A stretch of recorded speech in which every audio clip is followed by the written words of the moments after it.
प्यारे बच्चों, आज हम भाषा और व्याकरण के बारे में पढ़ेंगे। भाषा क्या होती है, क्या आप जानते हैं? भाषा अपने विचारों को दूसरों तक पहुंचाने का सरल माध्यम है। निम्न चित्रों को देखिए व समझिए। देखिए, पहले चित्र में दो बच्चे बातें कर रहे हैं। दूसरे चित्र में यातायात पुलिसकर्मी हाथ के संकेत से आगे जाने को कह रहा है। यहाँ तो संकेतों के माध्यम से बात कह दी गई, परंतु यह हमेशा संभव नहीं होता। हमें विचारों व भावों को प्रकट करने के लिए दूसरे माध्यम अपनाने पड़ते हैं। माध्यम मतलब तरीके अपनाने पड़ते हैं। इस चित्र में देखिए, मेरे गणित में पूरे अंक आए हैं। प्रिय बहन, कैसी हो? मेरी माँ का पत्र आया है। पहले चित्र में दो लड़कियाँ बोल रही हैं। दूसरे चित्र में प्रिया अपनी बहन को पत्र लिख रही है और तीसरे चित्र में लड़की अपनी माँ का पत्र पढ़ रही है। इस प्रकार हमने देखा कि पहले चित्र में मौखिक रूप से तथा दूसरे एवं तीसरे चित्र में लिखित रूप से ही विचारों का आदान प्रदान हो रहा है। मौखिक अथवा लिखित रूप में विचारों का आदान प्रदान ही भाषा है। अब बच्चों, इसको हम थोड़ा डिटेल में समझते हैं कि भाषा क्या है। हम इसको थोड़ा विस्तार पूर्वक समझते हैं। देखिए, आपके मन में यदि कोई बात आती है या मेरे मन में कोई बात आती है कि जो मैं दूसरों को बता सकूं या उसे प्रकट कर सकूं, आप चाहते हैं आपके मन में जो भाव आए तो आप उसे दूसरों पर प्रकट करें, तो हम कैसे करेंगे? हो सकता है हम इशारा करें, आगे जाओ, चुप हो जाओ, बैठ जाओ, खड़े हो जाओ। तो ये भाव हम संकेतों के द्वारा, इशारों के द्वारा भी बता सकते हैं। लेकिन अगर अपनी बात को स्पष्ट रूप से अगर कहना चाहते हैं हम, तो क्या करना होगा? हमें भाषा के मतलब या तो हमें बोलना पड़ेगा और या फिर हमें लिखना पड़ेगा। तो मतलब जो भाषा है वो हमारे विचारों को दूसरों तक पहुंचाता है। दूसरा व्यक्ति सुनकर या पढ़कर हमारे विचारों को समझ सकता है और हम दूसरों की कही बात को पढ़कर या सुनकर समझ सकते हैं। तो अर्थ क्या हुआ कि भाषा के दो रूप हैं। मतलब भाषा के दो रूप। एक हुआ बोलकर अर्थात मौखिक। दूसरा हुआ लिखकर अर्थात लिखित। ठीक है, तो मौखिक रूप से हम अपने विचार किस किस रूप में व्यक्त कर सकते हैं? मतलब इसके उदाहरण, जैसे यदि हम आपस में बातचीत करते हैं। बच्चों, जैसे ही विद्यालय पहुंचते हैं, पूछते हैं आप एक दूसरे से, हेलो, हाउ आर यू? अरे रुचि, तुम कैसी हो? हाँ सोहन, मैं ठीक हूँ, तुम बताओ तुम कैसे हो? तो ये आप जो बातचीत करते हैं वो इसका पहला उदाहरण है। पहला क्या उदाहरण हुआ बच्चों? बातचीत। अब दूसरा उदाहरण, बच्चों आप लोगों ने जब चुनाव का समय आता है तो बहुत बार ये देखा होगा कि नेताजी लोग भाषण दे रहे होते हैं, हमारी पार्टी को मत दीजिए अपना। चुनाव में सब जगह शोर होता रहता है कि उस पे जो आपकी चुनाव की रैलियां निकलती हैं उसमें क्या होता है, जो जो से भाषण दिया जाता है या फिर वो गाने चलते हैं कि इस पार्टी को जिताइए, उस पार्टी को जिताइए, है ना। और बहुत जगह भीड़ लगी होती है और सब लोग सुन रहे होते हैं और कोई नेताजी भाषण दे रहे होते हैं। तो भाषण किस तरह दिया जाता है, लिख करके? क्या लिख करके भाषण देते हैं नेता लोग? नहीं, बल्कि वो बोलकर अपने विचारों को वो सबके सामने सभी लोगों को बोलकर व्यक्त करते हैं। अर्थात दूसरा उदाहरण हुआ भाषण देना। हमको मन की शक्ति देना, मन विजय। अच्छा, सुबह सुबह जब आप स्कूल पहुंचते हैं तो प्रेयर होती है, प्रार्थना करते हैं आप लोग। तो जब प्रार्थना करते हैं तो बच्चों क्या लिख कर करते हैं? नहीं, बल्कि उसके लिए भी हमें किसका प्रयोग करना पड़ता है? कौन से भाषा के किस रूप का प्रयोग करना पड़ता है? मौखिक रूप का। तो क्या होगा? तीसरा, गायन। तीसरा उदाहरण क्या हुआ बच्चों? गायन। अभी हमने क्या समझा कि मौखिक के कौन से उदाहरण है? बातचीत, भाषण, गायन। वाद विवाद। अच्छा, तुमने मेरी पेंसिल ले ली। ओहो, ये तो मेरी पेंसिल है। नहीं नहीं, ये मेरी पेंसिल है, आज सुबह ही इसको मैं लेकर आया हूँ। मतलब हो सकता है कोई लड़ाई हो, कोई बहस हो किसी विषय पर, कोई ऐसा विषय जिसमें वाद विवाद उत्पन्न हो जाए, तो क्या उसमें लिख करके अपने विचारों को व्यक्त करते हैं? नहीं, उसमें आप अपने विचारों को व्यक्त करने के लिए मौखिक रूप का सहारा लेते हैं। तो बच्चों, हमने जाना भाषा के मौखिक रूप के उदाहरण। दूसरा रूप मैंने क्या बताया? लिखित। देखिए, इस चित्र में आपने क्या देखा कि प्रिय बहन कैसी हो, मेरी माँ का पत्र आया। उसने अपनी माँ के विचारों को कैसे जाना? पत्र को पढ़कर। और अपने जो विचार व्यक्त किए अपनी बहन तक कैसे पहुँचाए? वो भी पत्र के द्वारा, मतलब लिखित रूप में। तो लिखित के कौन से उदाहरण होंगे? समझिए, पत्र।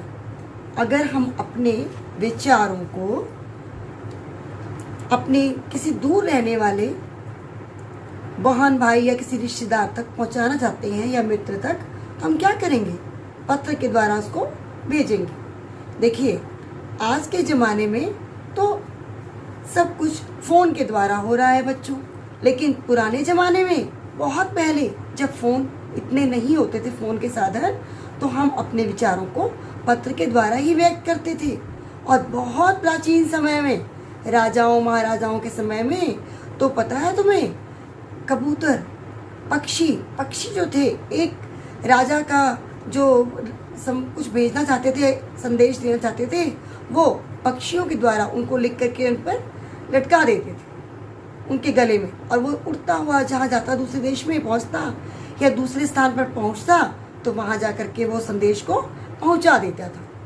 लेकिन अब तो फ़ोन है इसका माध्यम, लेकिन फिर भी जो बात हम फ़ोन पर नहीं कर सकते, हम अपने मन के भावों को अच्छी तरह से पत्र में व्यक्त कर सकते हैं। ठीक है बच्चों, दूसरा उदाहरण क्या हुआ? जैसे अब ये पुस्तक है, ये पुस्तक जिसने लिखी है, इसमें बहुत सारे आपको विषय ऐसे मिलेंगे जिनके बारे में बताया गया है आप लोगों को। तो बच्चों, ये पुस्तक जिसने लिखी, उसने सोचा कि हम बच्चों को भाषा, व्याकरण, लिंग, वचन, मुहावरे, क्रिया, इन सभी शब्दों के बारे में, इन सभी चीज़ों का ज्ञान दें। तो उन्होंने अपने विचारों को इस पुस्तक में समाहित किया, इस पुस्तकों में दे दिया ज्ञान को, ताकि वो अपने विचारों को इस पुस्तक के माध्यम से अनगिनत लोगों तक पहुंचा सके और आप सभी प्यारे प्यारे बच्चों तक पहुंचा सके। तो ये भी एक माध्यम हुआ। क्या माध्यम हुआ बच्चों? कि पुस्तकें। अब हम इसके तीसरे उदाहरण पर आते हैं। नंदन, चंपक और बहुत सारी ऐसी कहानी की पुस्तकें हैं, पुस्तिकाएं हैं, मैगजीन और जो स्टोरी बुक्स जिसको कहते हैं ना, कहानी की पुस्तकें बहुत सारी। और पत्रिकाएं, जो कहानी की पुस्तकें होती हैं, और बहुत सारी जो बता रहे हैं ना आपको, मैगजीन बहुत सारी होती हैं जिनमें अपने कहानियों के माध्यम से, लेखों के माध्यम से अपने विचार व्यक्त किए जाते हैं। तो पत्र हुआ, पुस्तकें, और क्या हुआ, पत्रिकाएं। ठीक है, तो अब हम बढ़ते हैं अगले उदाहरण की ओर। देखिए, आज आप देख रहे हैं हमारा देश जो है वो कोरोना से लड़ रहा है, और देश क्या, पूरा विश्व ही इससे लड़ रहा है। तो बेटा, अब समाचार पत्र में सबसे मुख्य समाचार तो कोरोना के विषय में होता है। देखिए, आप सभी लोग विद्यालय नहीं जा पा रहे हैं, है ना, कितने दुख की बात है। आपका भी मन करता है कि हम स्कूल जाएं, लेकिन नहीं जा पा रहे हैं। क्यों? क्योंकि सुरक्षा पहले है और बचाव पहले है। लेकिन बच्चों, इसीलिए मैंने ये वीडियो बनाने की कोशिश की कि मैं अपने प्यारे बच्चों को घर बैठे ही उनको जानकारी दे सकूं, और वो इसके माध्यम से ज्ञान प्राप्त कर सके। तो ठीक है बच्चों, अब अब देखिए, जो ये आप देख रहे हैं, मैंने समाचार पत्र की बात क्यों की? क्योंकि समाचार पत्र में आपको जो प्रेस रिपोर्टर्स होते हैं, या जो भी विज्ञान, खेल जगत, हर तरह की जानकारी जो समाचार पत्र, जो प्रेस वाले होते हैं, वो चाहते हैं कि बच्चों को जानकारी दें। तो वो अपने विचारों को बोल बोल के नहीं प्रकट करते, बल्कि वो सभी विचारों को, समाचारों को, और हर तरह के समाचार, स्वास्थ्य संबंधी, खेल संबंधी, ये आपका इसमें एक मनोरंजन का भी कोना होता है ना, उसमें कुछ कहानियाँ बच्चों के लायक, तो कहानियों के द्वारा हर तरह से, और सभी समाचार के हमारे देश में, विदेश में और पूरे विश्व में क्या घटित हो रहा है, कौन सी घटना घट रही है, इन सभी चीज़ों के बारे में, सभी विषयों के बारे में जानकारी मिलती है। तो वो समाचार पत्रों के द्वारा पूरे विश्व में सबको, इस माध्यम के द्वारा सभी को जानकारी प्राप्त हो जाती है। तो समाचार पत्र भी बच्चों क्या हुआ कि इसका उदाहरण। अब ये तो हो गया भाषा। अब देखिए, हम पहुंचते हैं, और भाषा के, अभी हमने भाषा और भाषा के रूप के बारे में समझा। भाषा के दो रूप अभी मैंने आपको समझाया कि मौखिक और लिखित। जब हम मुख से बोलकर अपने विचार प्रकट करते हैं तो यह मौखिक भाषा कहलाती है। वार्तालाप, वाद विवाद, गायन व भाषण देना आदि मौखिक भाषा के विभिन्न रूप हैं। जब हम लिखकर अपने मन के विचारों को प्रकट करते हैं तो यह लिखित भाषा कहलाती है। पत्र लेखन, पुस्तकें, समाचार पत्र व पत्रिकाएं आदि लिखित भाषा के विभिन्न रूप हैं। कैसे हो मित्र? उत्तम, तुम बताओ। अरे वाह, आज मैंने एक कहानी लिखी है। अच्छा, आज भारत पाकिस्तान का मैच है।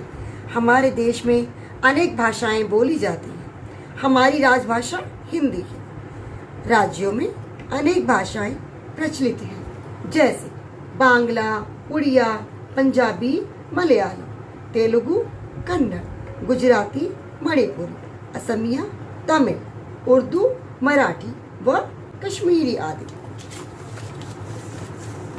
अब बच्चों, हम अभी तक हमने समझा कि भाषा क्या है और भाषा के भेद कौन से हैं और उनके उदाहरण।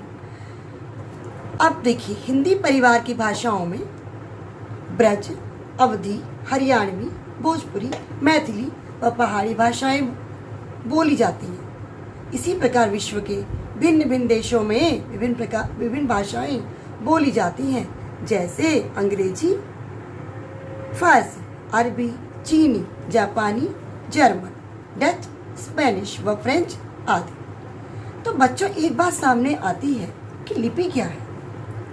भाई, भाषाओं को जब दुनिया में हजारों भाषाएं बोली जा रही हैं तो सबको लिखने का तरीका एक तो नहीं होगा, सबको लिखने के तरीके अलग अलग होंगे।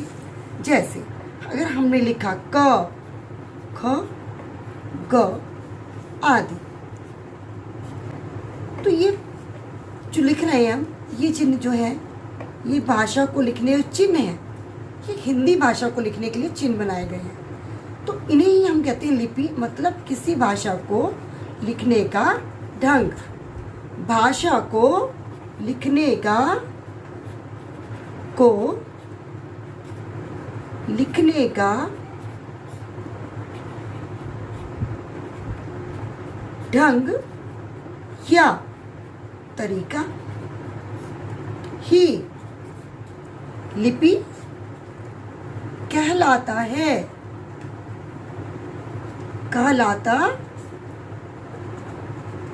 है। देखिए, ये हिंदी भाषा को लिखने का ढंग और तरीका है। तो बच्चों A, B, C और D ये अंग्रेजी भाषा को लिखने का ढंग है, ये विदेशी भाषा है। बच्चों, हर भाषा अलग होती है तो भाषा को लिखने का ढंग भी अलग अलग होता है। अब जो ये हिंदी भाषा को लिखने का ढंग या तरीका है, इस लिपि को हम क्या कहते हैं बच्चों? इसे हम कहते हैं देवनागरी। मतलब जो देवनागरी लिपि है, हिंदी भाषा उसमें लिखी जाती है। अच्छा, क्योंकि हिंदी के अलावा संस्कृत, गुजराती, मलयालम आदि भाषाएं भी इसी लिपि में लिखी जाती है, इसी तरीके से लिखी जाती है। तो अंग्रेजी पर आते हैं। अंग्रेजी, ये जो तरीका है बच्चों, ये अंग्रेजी को लिखने का ढंग है। तो इसका नाम क्या है भाई? इसका नाम है रोमन लिपि। तो अन्य भाषाओं की लिपियां भी अलग अलग होती हैं। ठीक है, हिंदी व संस्कृत भाषा की, गुजराती की, मलयालम की लिपि देवनागरी, उर्दू की फारसी और अंग्रेजी की रोमन तथा पंजाबी की गुरुमुखी है। ठीक है बच्चों, तो अब आपने लिपि, भाषा और भाषा के भेद समझे।